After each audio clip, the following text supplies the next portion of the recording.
Everything George Washington did west of the Appalachians, he also did east of them. Same methodology, same purpose, different corridor, and the Eastern Seaboard still carries the evidence in its foundations. 1779, Washington is fighting two wars. One you know about, the Revolution. One you don't. The systematic military elimination of the Haudenosaunee, the Iroquois Confederacy, from the Finger Lakes and Susquehanna corridor. The Sullivan-Clinton Campaign, 1/3 of the entire Continental Army, 4,000 men, sent not to fight the British, sent to clear the land. Washington's orders are on record, word for word. The immediate objects are the total destruction and devastation of their settlements. You will not by any means listen to the overture of peace before the total ruin of their settlements is effected. That's not a military order. That's a demolition contract. 40 villages destroyed, 160,000 bushels of corn burned, orchards cut down, food stores eliminated, shelter eliminated.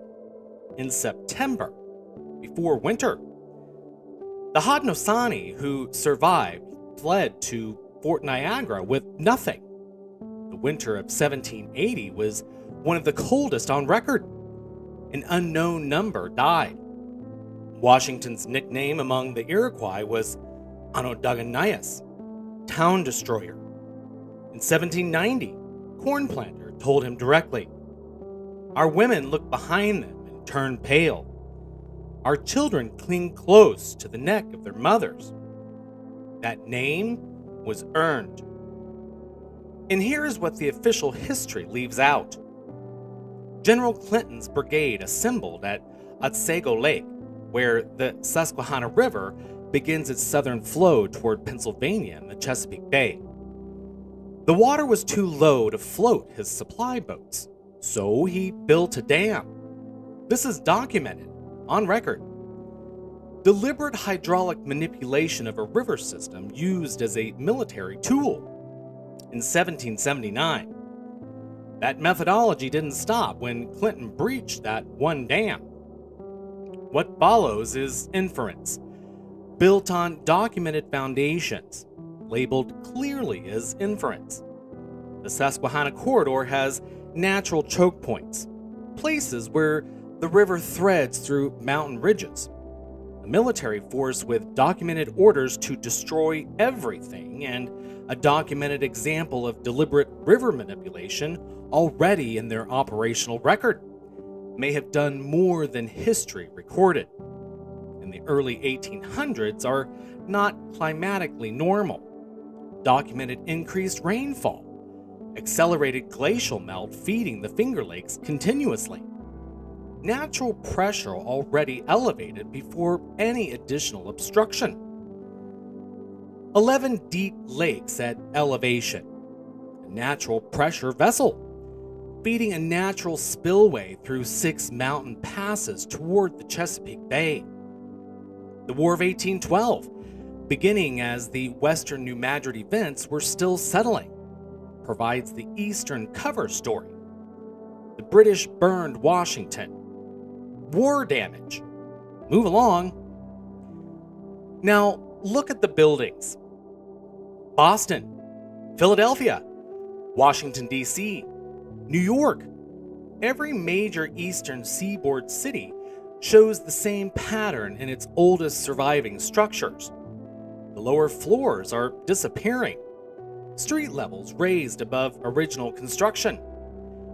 Entry stairs leading up to what is now the first floor but was originally the second. And everywhere the original marble or granite was destroyed and couldn't be replicated. Sandstone. Cheaper. Faster. The material you use when you need to rebuild quickly rather than well. Find the sandstone. That's the confession, written in cheaper stone. Below the seam, the original. Above the seam, the replacement. And then there's the Smithsonian, the institution that manages the official archaeological record of North America, the institution that classifies the finds, the institution that applies the pseudoscience label to mudflood evidence. Its own building, the castle on the National Mall, shows ground floor windows that were clearly above grade in the earliest photographs, now buried under 4 separate layers of concealment, bricked over, stucco over the brick, rock veneer over the stucco, the surrounding grade raised above what were clearly functional windows. Their explanation? Landscaping changes.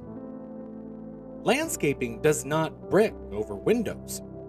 Landscaping does not require stucco over structural openings. That's not an explanation. That's an institutional conversation stopper dressed as an explanation. The archivist is sinking into the archive. The Iroquois Confederacy had a constitution before the United States did. The founding fathers borrowed it, then used the government it built to authorize the campaign that destroyed the people they borrowed it from. That's not irony.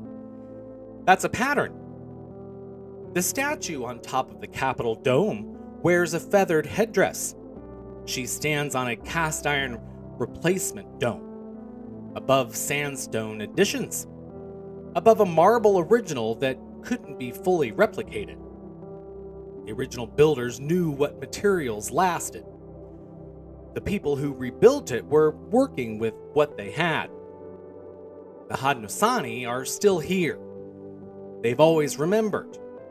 Archaeological record is finally catching up to what they never stopped saying.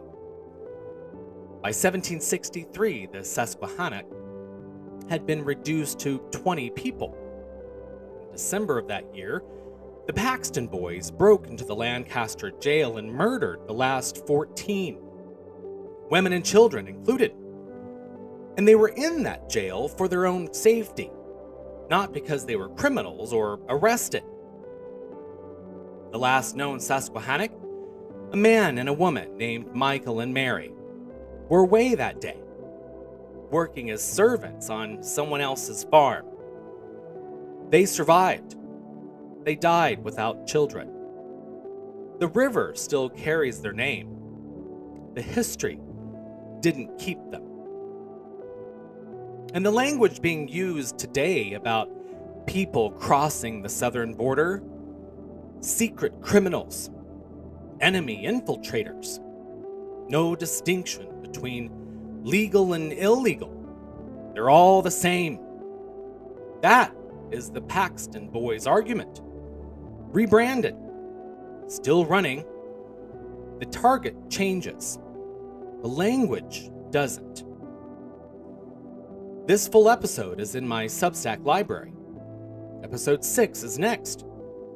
The Mormon Battalion, the Great Western Wipeout, the territory they needed to control forever.